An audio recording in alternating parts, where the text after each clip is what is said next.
your seats. Before we move into the second half of the day, we want to just quickly remind ourselves of our norms, assume best intentions, ensure many voices are heard, and stay solutions oriented.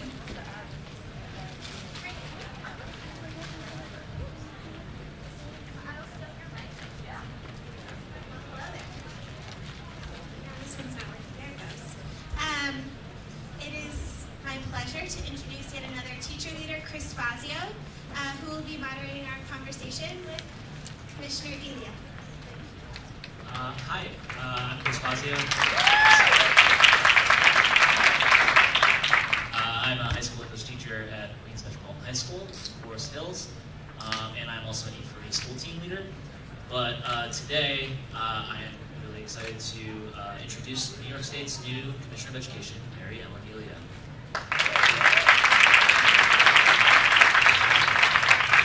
Ms. Elia served as superintendent in Hillsborough County, Florida, since 2005, where she's credited with successfully raising standards, partnering with teachers to develop a comprehensive evaluation system, and raising student achievement.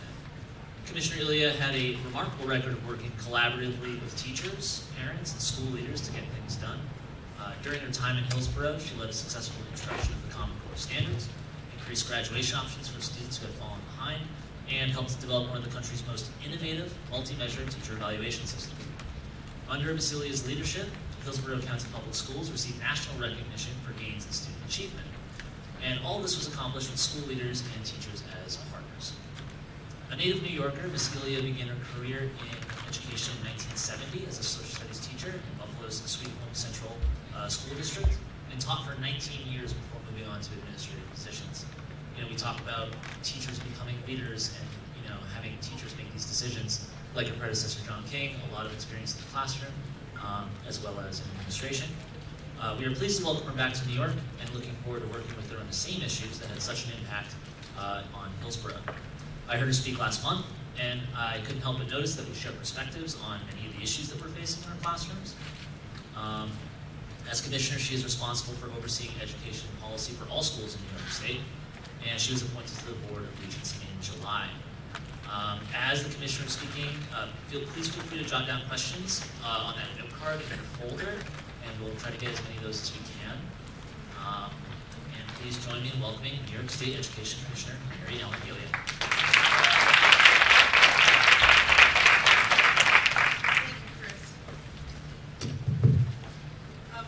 It's really a pleasure to be here with all of you.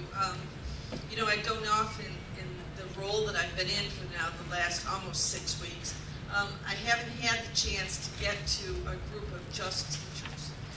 And when I say just teachers, I mean that it's teachers in the audience and not a lot of administrators or a lot of others who are interested in meeting with me, some school board members and others.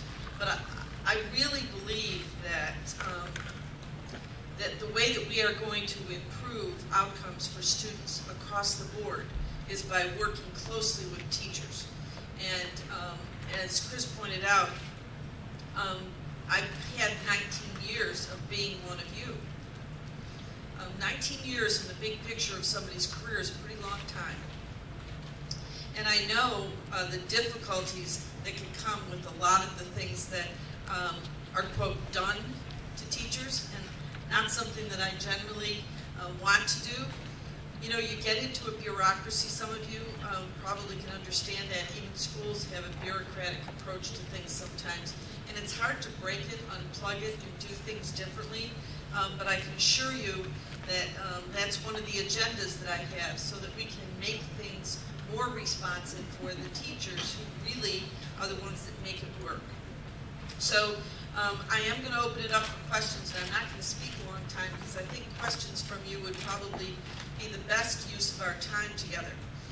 But let me just say a few things that I think are really important. I am convinced that we will never move students if we don't support our teachers. And in the work that I did on establishing a teacher evaluation system that did use a portion of, in the evaluation, did use students' performance as part of that. I think we did that, and when we did it, we worked with our teacher groups across the district to be able to implement something that was really ultimately meaningful. Let me tell you though, change is hard. Okay? Change is hard. And so when you feel like something is being done to you and you haven't had input, we, and I'm saying that from the commissioner's position, we need to make sure that teachers are intimately involved in the work that's done in New York. This is done to support you, and so we've got to make sure that you're part of that solution to how are we going to help and support kids across this state. So let me tell you a little bit about Hillsborough. Hillsborough is a county in Florida. We have county systems, and so it's the 8th largest in the nation. 206,000 students and 30,000 employees. About 17,000 of those employees are teachers. When I became superintendent 10 years ago, we needed to work on what we could do to support our students. We have a 56% poverty rate district-wide. We have pockets that are much higher than that and pockets that are much lower. But we have many needs. We have migrant students, a high population of English language learners, and a high population of students with disabilities. So one of the things that always struck me was that teachers often have the solutions because they're in the classroom with the students that we're trying to support. So we in Hillsborough have had a history of having teachers be the developers of evaluations, so that we had, and this is a bit unusual, but as a very large district, we had assessments that were used district-wide, and at the end of my tenure, they were in every course, K to 12 for every student. So we had assessments for our art. We had music.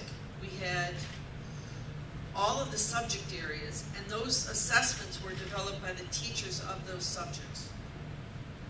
And so you can say you want to have a certain level of competence when a student finishes a language arts course in middle school. If you know exactly what you feel should be the end result, matching the standards, you can write assessment questions. You can test those questions for reliability and validity, and then you can make sure that you have a comprehensive way to look at how students are doing in the classrooms across that district. And that's what we had. And as I said, change is hard, but we got there because we were always willing to look at what we could do better. And I believe that the evaluation systems that should be in place for all teachers are systems that are constantly being reviewed, constantly having the practitioners that are out there giving feedback as to what's working and what needs to be improved. So I'm here in New York. I'm going to tell you the 3 things that have jumped out at me pretty quickly. One of them, and the legislators passed last year a law that indicated that there was going to be a review of the standards. I think that's a good thing. I have to say, I am very supportive and will continue to support high standards in New York State. But I do believe that it's reasonable to look at the standards, the Common Core standards that were introduced and supported in the state, and review them from the perspective of teachers and practitioners and parents and community people. Ultimately, parents, and if you've looked lately, there's been several articles, parents and teachers basically support higher standards. And we've got to get off of picking out one standard and saying we don't think that one's good, and then saying we don't like Common Core at all. But it's reasonable to look at the standards. It's been done by several states. We'll be using one of the models used in other states, and we'll get input across the board. But rest assured, there is a commitment from my office and the regents And I know from the legislature and the governor's office that we're going to have high standards in New York State. We all understand that. Our students have to be able to leave high school and move to college and career successfully.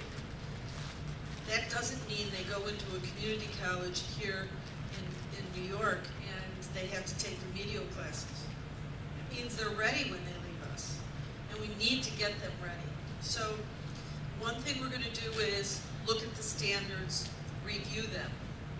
I have math teachers that are good friends of mine who said to me, there's something wrong with the sequencing in math at the higher levels.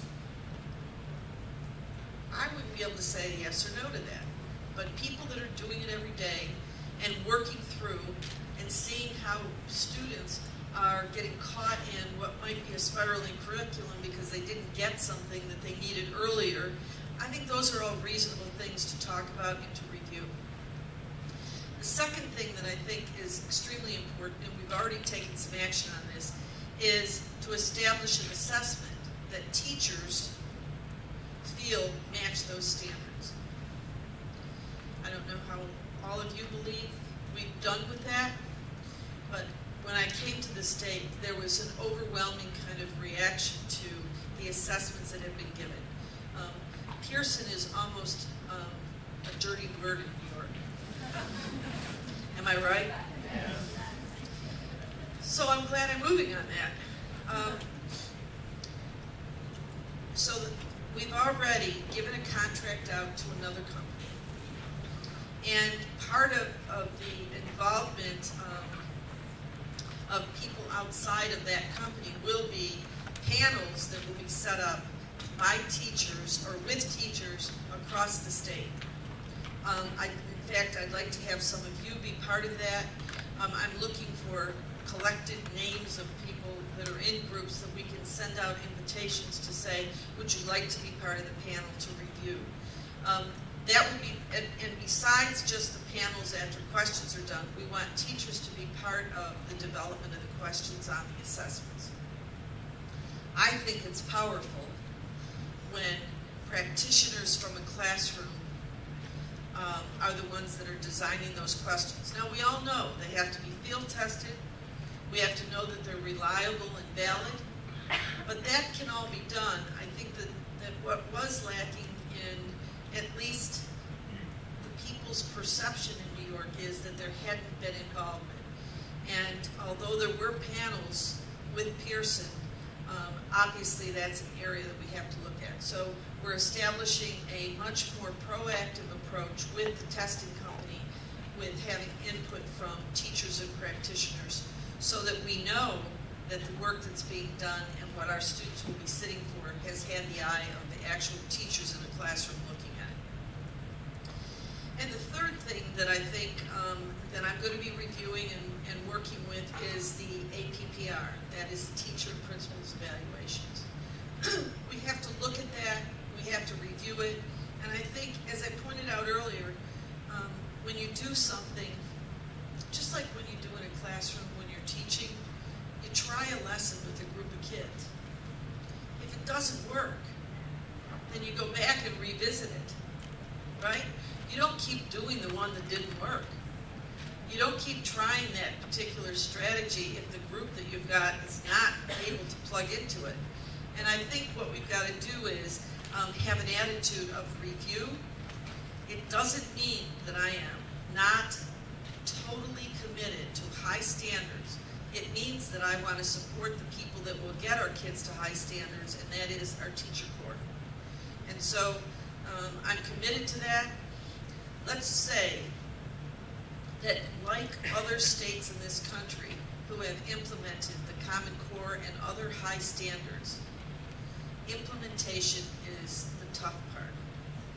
You can adopt the standards, teachers can figure out what the standards are and what they say, but it's going in and implementing with fidelity the different approaches that are necessary to really respond to and deliver those standards to students. That's difficult. And I think we have a lot of work to do to support our teachers in that completion of the implementation of the standards in New York State. So those are three things that are on my agenda. The first thing that I've done is go across the state meeting with various groups, teachers, administrators, both superintendents and principals. The other day I met with a group of people that were being trained in how to use the rubrics and go into classrooms and give feedback in a positive way to teachers.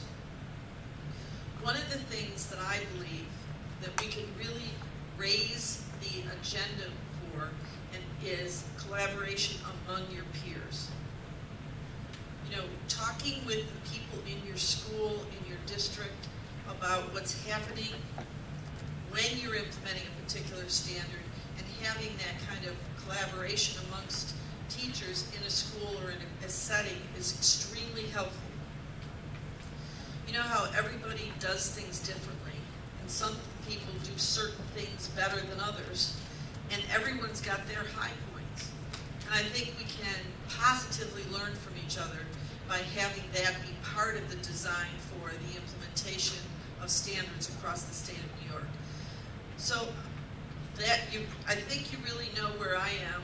I support high standards. I support evaluations that are fair and that are supportive of growth with teachers. And I want to work really hard in New York to make sure that those things are implemented across the board so that all of our students have the opportunity and can be successful when they walk out of high school and they're college and career ready. So thank you very much, and I'd like to open it up to questions.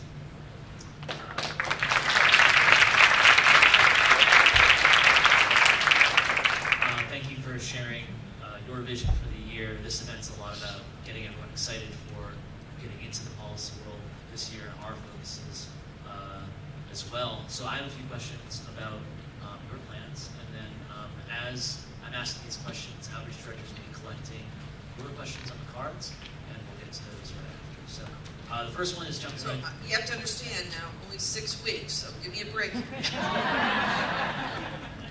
The first one kind of jumps right into the fire with a political question that doesn't often factor into a teacher's day-to-day experience, but what is your perspective on the opt-out movement?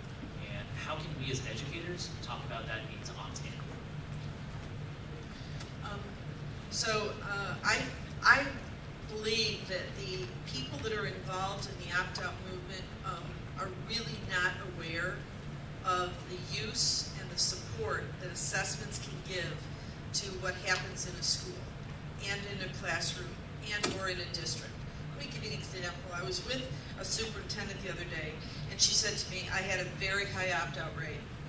Right now, I'm not getting information back that can help me on what I need to provide for my teachers, what particular schools are doing really well with something, what I need to do in terms of academic intervention for students, because if you didn't take that, you don't really have as much information about that. And she said, we're at a disadvantage. So let me say this very clearly. I think opt-out is something that is not reasonable. I understand that it came about as a result of people wanting to become involved in what they thought was the political way to approach it. I am absolutely shocked if, and I don't know that this happened, but if any educator supported and encouraged opt-outs, I think it's unethical. I believe that we have a responsibility as teachers to support our students, and the realities of taking assessments that, number one, are state law and federal law, and give information for teachers on things that they may have done well or not, and give information to principals about what they need to do to support their schools and their teachers, and tell us how well we are doing in places across this state where we have large populations of students that we won't have information on. I don't agree with opt-out. I will, and I'm moving forward to do everything I can so that we can make sure that we don't have our opt-out in any way grow, and in fact that people, I think, become more aware of the importance of having the assessments. Now, with that, you just heard me say, we're going to be reviewing the assessments and we're changing, we've taken the contract away from Pearson, we put a new contract in. But next year, you're going to have a Pearson test because you can't turn the dime so quickly. It's going to take us 1 year of transition to move over. But we're going to look at all the assessment questions and we're going to do a review of that for the Pearson test for next year. But rest assured, we're changing all of that. I need people to understand this is a process. It's not an immediate thing, but it's a process. And that's really, the implementation is a process and we're moving forward on it. There are ramifications that can occur. I'm not saying what will occur, I'm just saying there are. The federal government has the ability to withdraw funds from districts. And we have the ability as a state to say, if to any educator, that that's not an ethical thing you're doing. We have the ability to say to a superintendent, I just want you to know that you are an officer of the state and encouraging people to not follow the law is not acceptable. So I'm pretty specific about opt-outs. I hope you all heard that. Yeah, so assessments do give us a lot of information. They help us learn about ourselves as teachers and principals and superintendents as well. But in terms of assessments in Hillsborough County, you had a great success significantly raising levels of student achievement. That's one of the primary goals of this organization, is to raise the success rates for kids. In light of recent test scores in New York State, what do you think we can do here to make sure that all students can achieve these high standards we keep talking about? Well, I think that the response and the answer to that is to support and work with teachers to provide the training that teachers need, the instructional materials that they need, the time that they need collaborating with their peers in a school to address the needs. And I think we have to have a team of people, not just the school, but the community, say, we're going to support what's happening in our schools. And that, I think, is an extremely effective way to really support teachers. Now, let me say this. I think, although there was minimal growth, the fact that we are in this sea change of standards shifts in what has to occur in the pedagogy to support those standards with teachers. The fact that we move forward in the context of, and let me give you the profile of the opt-out kids. They are level 1 and 2. They are white.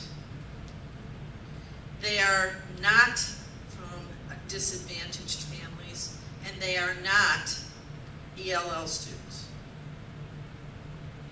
So we do have a group of kids that we don't have data on that it would help us to have information on.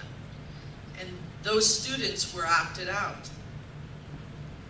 I can't tell you why, what encouraged that. I don't have that information. But I'm saying to you that it's important for us to know that we have to use the assessments in a way that is productive. Now, there's one other thing that I think is important. I've heard a lot from teachers, and I understand this because I knew it as a superintendent. You want the test scores right after the test, right? Please. Who wants to wait months? No, nobody does. The realities of giving the tests statewide, that kind of a testing program, really dictates that you have to have some time. But the ways to get around and to support a quicker return is to do an implementation of computer-based testing.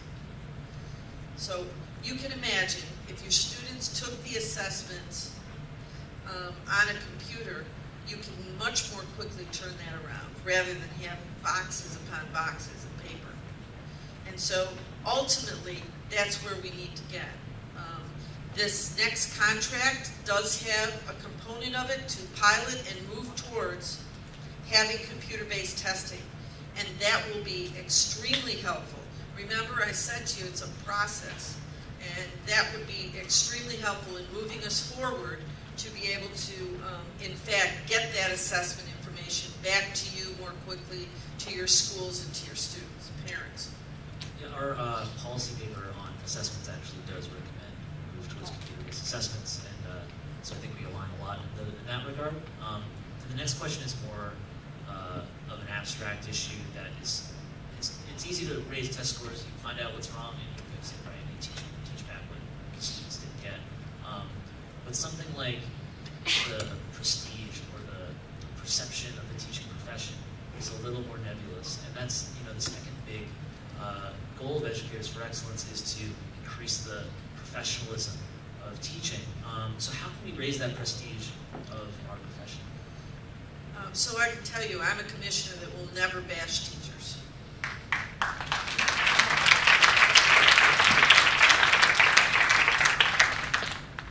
I actually, I think that the only way that we are going to get to the end result, which is success for our kids, is through teachers. So why would you continue to do this? And I have no problem saying that publicly. And I never, in my history, did that in Hillsborough. It was always, for me, and always will continue to be, that we have to do this collaboratively with the teachers who are in the classroom who are going to make it work. So, that being said, I think we all have to work very hard to support an image that is worthy of holding up and saying, these are the people that do the best work for our society and our culture. And you know, distractions away from that are not acceptable. I am a voice that will continually say, wherever, that we can't look at making the teacher the scapegoat for problems that may have existed in bureaucracies that we have to fix. And so I'm very honest about that. I will tell you that I will always say that teachers are the solution. They clearly are not the problem. There are problems. They exist in Albany. They exist in schools. They exist in districts. And they exist in Washington. But teachers are not the problem. And I think that's an important message to get out. I only have one more question, and I have a whole stack here. We'll try to get through as many of these as we can. What demands can we ask of applicants who want to be teachers? What are the minimum requirements that you should have to become a teacher? Well, I think that that this is all part of that scene of raising the perception of the quality and the importance of teachers, and is making sure that as professionals that we demand that the people that are becoming part of our profession are qualified to do it, and that we aren't the last choice in the sign-off for I'm going to go to college, but I can't get into 5 other departments, so I guess I'll go to education. That is not what we want. That is not what is going to support kids, and it clearly is not the best thing for our profession. And so I think the state of New York has done some very good work in this. There are requirements. I'm sure some of you took assessments that you had to have to be able to get your license and your certification in New York. That's a good thing. And I don't in any way oppose that. I think that they have to be fair and reasonable, but I don't oppose having some kind of bar that teachers have to reach to be able to go into our classrooms in front of our kids. Thank you.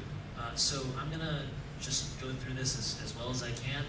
I apologize if you don't get to your question, but I have literally 30 here. The first one is from Ruben, a 3rd grade teacher. He says, New York schools are the most segregated in the country. What can you do to desegregate schools and take action against other forms of structural racism that affect the communities we live and teach in? So I think that's a really important question. I am a strong supporter of desegregated schools. I worked very hard as a superintendent to do that, and in a district that had, that was 1,000 square miles, the size of Rhode Island, 330 schools, and many, many different neighborhoods. We had farmlands, were very agricultural. We had migrant communities. We had communities that were part of the agriculture areas. We had suburban areas, and we had very urban areas. And the challenge for us was that we provided enough choice that in many of our schools, we had 30 schools that were located in areas where if those schools were not magnet schools, they would have been a single race just by the neighborhood. So having choice and having opportunities for parents to choose a school out of their neighborhood gave them then the opportunity to go to, and all of those schools were desegregated. We also, because of space constraints, we're a very large growing district. Because of space constraints, we were able to move students from one community and assign them to a school in another community where we provided the busing, but it was close to them, but it did help desegregation. Okay, that being said about Florida, that's not the case here. And in New York, where you have small districts, then there's more of an opportunity simply because the students in the district end up being a segregated group of students from whatever race they are or whatever ethnicity they are. And so it is a challenge here. I've recently had some conversations about crossing over county lines for choice in schools, for senior highs particularly, so that if one district provides a certain kind of program and a student wants that program, that they have the ability to move around from different school districts.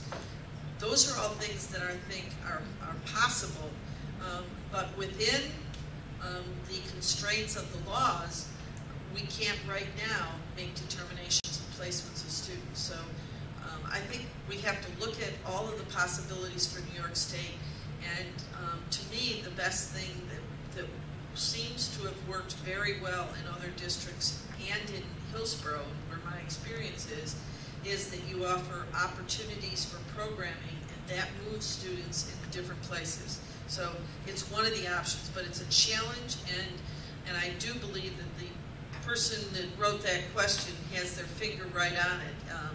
It is not productive in our society to have individuals segregated into groups and never connect. The workforce isn't like that. Life isn't like that. In fact, if you talk about some of the top 10 needs of the workforce who we are putting out of our schools, we're going to be going into this next generation of working in corporations and companies and all over this state and in this country. It is that they can work with people that are not like themselves. And we have to get better at that in education, and it's a difficult challenge. Our next question speaks to, this diversity we have in New York City. It's the largest school district, and the wide diversity not just of ethnicity and socioeconomic demographics, but also in terms of ability.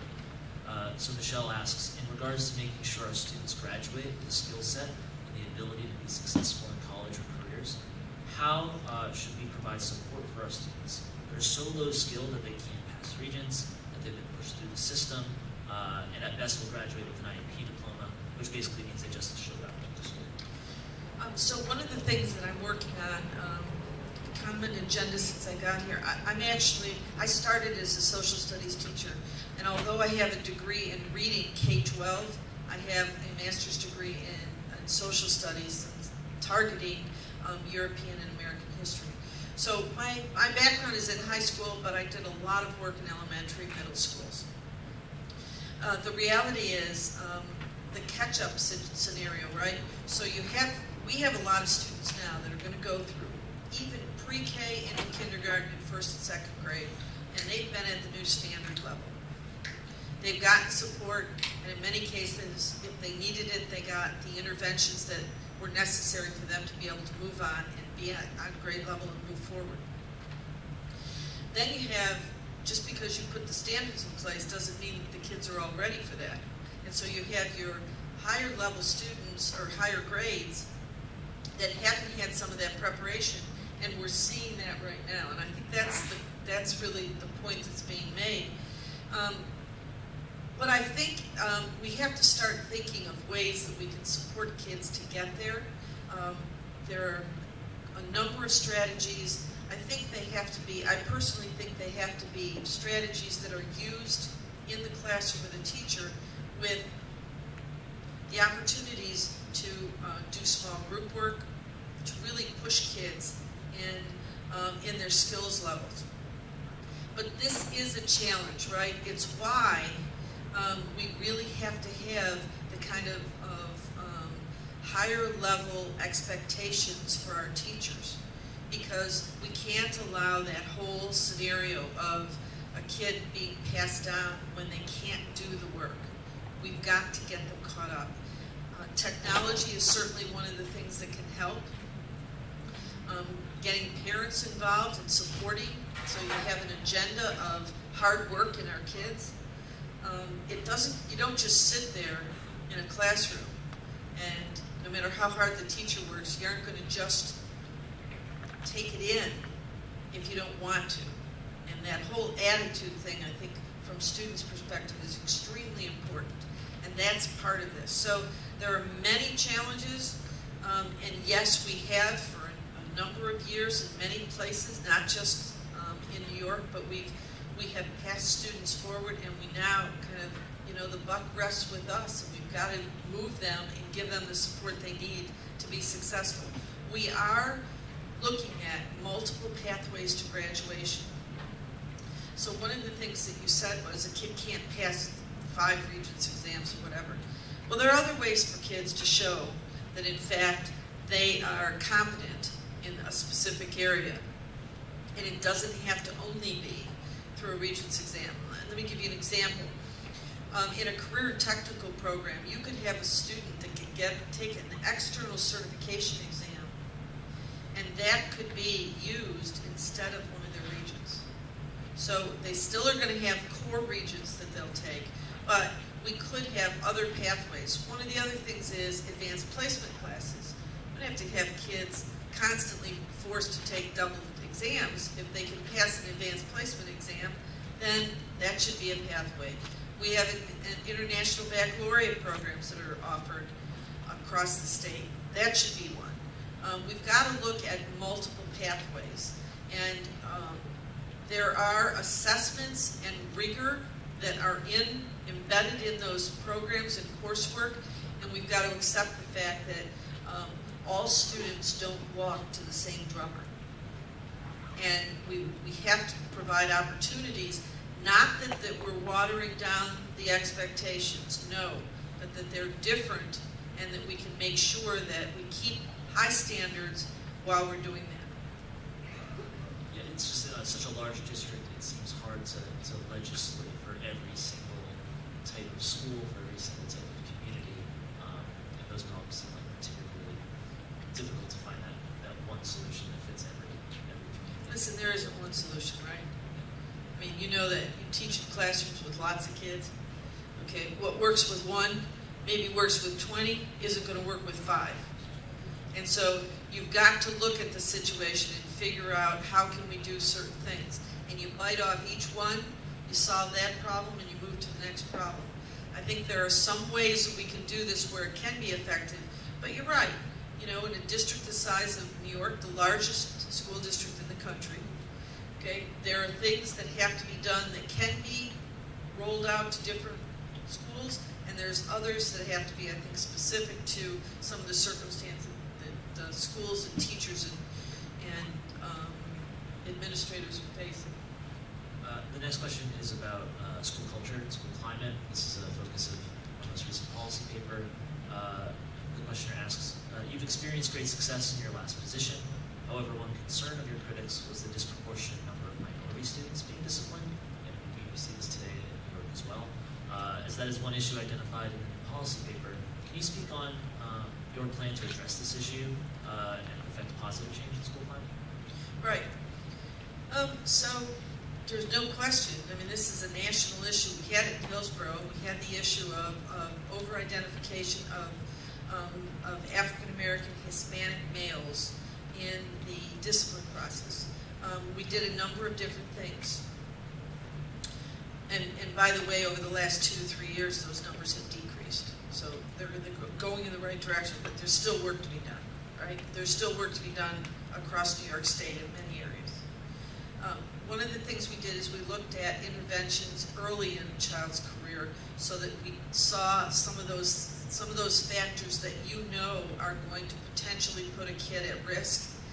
And by 3rd grade, you can say if a child isn't coming to school, if they are already so far behind that triggers the kind of behavior issues that they have, then you've got to intervene early enough so that you can get them off that pathway and on a different one.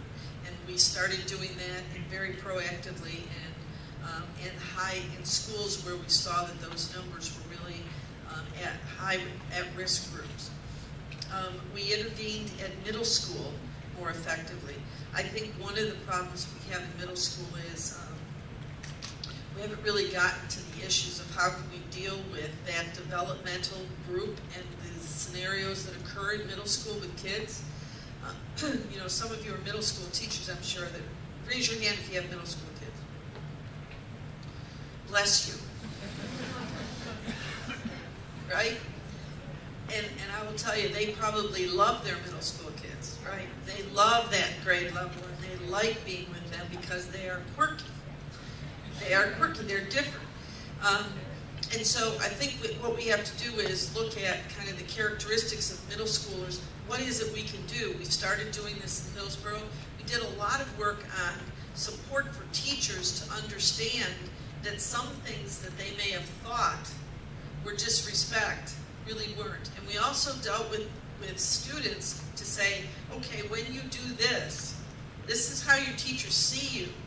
And if that's not what you want, then don't do that anymore. So a lot more about guidance and kind of character building programs that I think can be very, very specific to those issues on behavior. And then in high school, we put in a position at every high school, as a person who is identified to track all of the students that in their prior experience before they came to high school in 9th grade had difficulties with behaviors. And they put them, they almost were like their caseworker. They had people that were identified as their mentor at the school. They connected hot senior kids who wanted to be supportive of the 9th graders on the campus with them, and they connected them together. They had a picnic before school started. We put 9th graders in every one of the clubs and athletic teams, made sure that they were very involved with activities, because if you're involved with activities, you know the data shows kids involved in school are not the ones that are getting thrown out of school. So I think you have to be really proactive. We're going to be doing some things across the state. Regent Lester Young, who's actually from New York City, he is chairing a state task force, and we'll be making recommendations to the regents and then moving that into some recommendations that'll be across the board for districts. This is about standards and resources in states. Once we review and evaluate the standards, our need for resources and curriculum may change. In your opinion, what is the role of New York State in ensuring that teachers have high-quality resources to address these higher standards? Well, I mean, so how do you teach if you don't have the resources, right? So I understand. So an interesting thing is, online, you have the online availability of Engage New York. How many of you think it's a really great resource? Raise your hand if you think that. Have the rest of you been involved in Engage New York? Have you been engaged with Engage New York? Yes, and you don't think it's that great? Iffy. Okay. So the rest of the world thinks it's like the be-all and end-all. I mean, I just have to say, outside of New York, it is used as the Bible for resources for Common Core implementation. And other places are very envious of the work that's been done in New York. So, this is another question I need. So how many of you perceive that it is that it's script for you? That you're supposed to follow the script? Yes? Raise your hands if you think that. I got a few hands. Okay. It's not supposed to be. I think that if I was a teacher and somebody told me to script this, I think I would look at them and say, listen, you come in and do it because you don't need me. It's not a script. It should be a sample lesson, kind of ideas for you, but if teachers want to take that and use it, fine. And if you don't, then that's fine too. Because there are lots of teachers that probably could create better things. And I have no problem with that. I think we've got to continue to support resources across the board. One of the problems and why Engage New York has become so popular in other places is because the publishers didn't get in front of the needs that the districts were going to have for this new curriculum and the new pedagogy of Common Core. And so what you have is they didn't have anything, and what they were trying to sell was just kind of new colors and new print on the old stuff, and it wasn't really matching what was needed. And so we're in a position now, there's many more resources available, and I think we need to look at those and supplement what we have, but resources to better connect the kids in your class to the work that you're trying to the standards you're trying to teach them is absolutely critical. And we need to move that direction, make sure that teachers have what they need. Looks like we have time for just one last question. Okay. Is anything being done to create a new evaluation path for students with disabilities that will enable them to transition successfully to independent living after school? So, question for science teacher, District 75 school. District 75 school, so primarily students with severe disabilities. Okay, so I've been a voice for the issues related to assessments for disabled students for a very long time, before I came to New York. And I will tell you, I believe that we have not done as a profession, and the education leaders of this country through DOE have not done what was necessary to put in place appropriate assessments for kids who are severely disabled. Okay, they're not there. There are some pilots that are being done, I've had conversations with USDOE about it, and we need to get there. So it is on my agenda.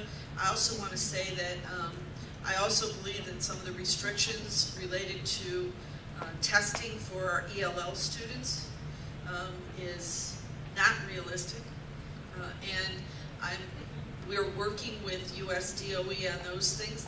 Both of those, the testing for both of those special populations is a federal mandate.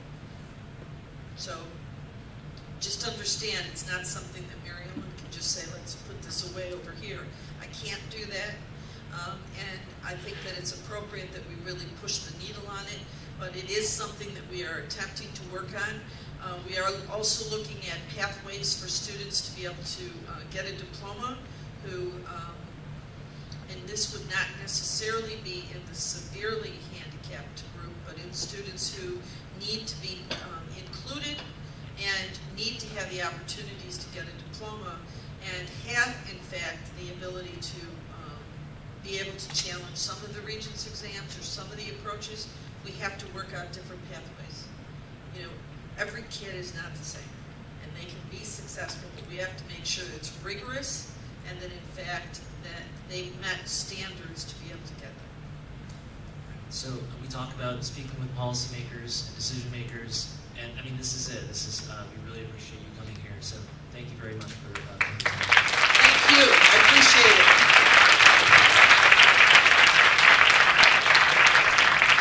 So if you get a invitation to be on a committee or to be one of the groups, that comes and talks and gives feedback on stuff. Please take advantage of that because we need to hear from you. Appreciate it.